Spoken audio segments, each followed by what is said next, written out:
चित्तथरारक कसरती, हवेत उडणाऱ्या बाइक्स आणि लहान मुलांचा उत्स्फूर्त सहभाग, ही थरारक दृश्य आहेत नाशिकच्या डर्ट रेसिंग ट्रॅकवरची सिएट पुणे इन्व्हिटेशनल सुपरक्रॉस स्पर्धेच्या पहिल्या टप्प्याची।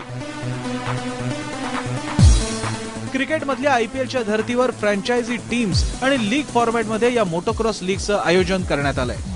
या लीग मधल्या 8 संघांच्या माध्यमातून 35 भारतीय आणि 7 आंतरराष्ट्रीय रायडर्सना आपली स्किल्स दाखवून देण्यासाठी नवं व्यासपीठ मिळालंय।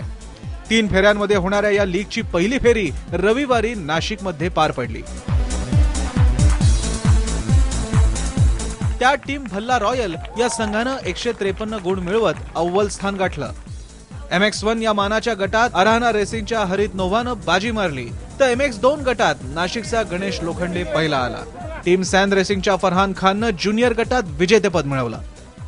पण या सुपर क्लास रेसचं आकर्षण ठरली मुंबईची शायना कौर बिर्दी। शायना या रेसमधली एकमेव महिला रायडर होती। मेरे डैड एक पैशनेट राइडर है, मतलब वो पहले से चलाते आ रहे, रेसिंग नहीं कर रहे थे, तो 2 साल पहले उन्होंने हमें बाइक चलाना सिखाया। तो उसके बाद में फिर धीरे धीरे स्पोर्ट के बारे में जब मालूम पड़ा तो ग्रेजुअली इंटरेस्ट बढ़ता गया। और फिर मैं और मेरा भाई, हम दोनों ही है, तो हम दोनों ने फिर अभी आके प्रोफेशनली फिर रेसिंग चालू की है।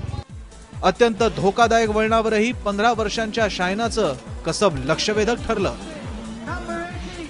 यही राउंड का पुणे सुपरक्रॉस का 2nd राउंड होएगा कोल्हापुर में। वहां पे पुणे सुपरक्रॉस बहुत अमेजिंग काम कर रहा है, ऐसे सब अरेंज करके हम सब बच्चों को लाइक अलग अलग टीम्स में डाल के हमें लैमलाइट दे रहा है, हमें सपोर्ट कर रहे हैं ये चीज के लिए, हमारे पेरेंट्स हमें सपोर्ट कर रहे हैं। So supercross, Pune supercross invitation is amazing, बहुत अच्छा काम कर रहे हैं। आता लीगच्या पुढच्या रेसेसमध्ये आपली कामगिरी आणखी सुधारण्याचा निर्धार शायनानं केलाय।